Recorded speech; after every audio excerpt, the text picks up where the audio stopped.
Hey guys, welcome to SourceFed Nerd. I'm Trisha Hirschberger, and there's a new iPhone! Well, there's two of them actually. The announcements this morning were met with much rejoicing by Apple fans all over the world. Here's what you need to know about the two newest additions to the iPhone family. The iPhone 5C. It's fun, it's colorful, it has special cases with little holes in them, not to hide the color of course. It's basically an iPhone 5, but add a plastic unibody with steel structure design and higher capacity battery. The 16GB model will retail for $99 and the 32GB for $199 with a 2-year contract. Pre-orders starting September 13th. That's soon. Congrats Apple for not cheaping out too much on this model. But I take the congrats away for your petty shot at the competition. Oh yeah, and it's Android free. The iPhone 5S has that A7 chip that was rumored and is the first 64-bit CPU smartphone ever. That's up to 2 times as fast as the iPhone 5 for both CPU and graphics. And they demoed Infinity Blade 3 to show it off. And it looked nice. Also in the iPhone 5S will be an M7 motion processor to determine movement, which could be useful for health apps, but do we already have stuff like that? Just saying. My S3 knows when I'm driving and when I'm walking, but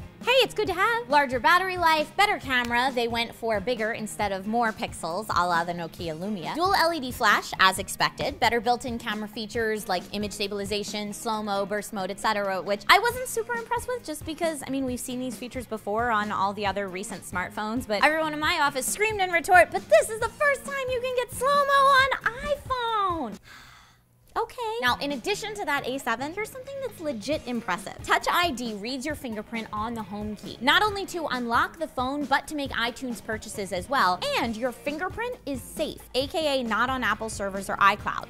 That was pretty smart. So the 3 big features that were announced were the A7 chip, new camera features, and Touch ID. Regarding Touch ID, I just hope that it works better than facial recognition did for Android. Just as innovative, but let's see that execution. And of course, that gold/champagne/gold pain rumored color is definitely a thing, along with silver and space gray. The iPhone 5S will be available for $199 for the 16GB, $299 for the 32GB, and $399 for the 64GB with 2-year contracts starting September 20th. Then quickly for the iOS 7 news, apps have been re-engineered for that 64-bit CPU, and the following apps are now free: iMovie, iPhoto, Pages, Numbers, and Keynote. These will all be auto-downloaded when iOS 7 updates. Now, there were many nods to the fact that many of today's announcements could be found on the web prior to today's actual announcement, but that's okay. The web is the place to get your information. So how do you guys feel about the new iPhones announced today? Personally, I feel like it's a much-needed tech upgrade for the Apple fans to keep up with the competition. The speed and graphics do look impressive, and one could hopefully wish that Touch ID will be pretty awesome. Let me know your thoughts in the comments below. Don't forget to like and subscribe if you haven't already. You can click this annotation or go to sourcefed.com and see all of our typed out bloggy stuff. My name's Trisha Hirschberger, and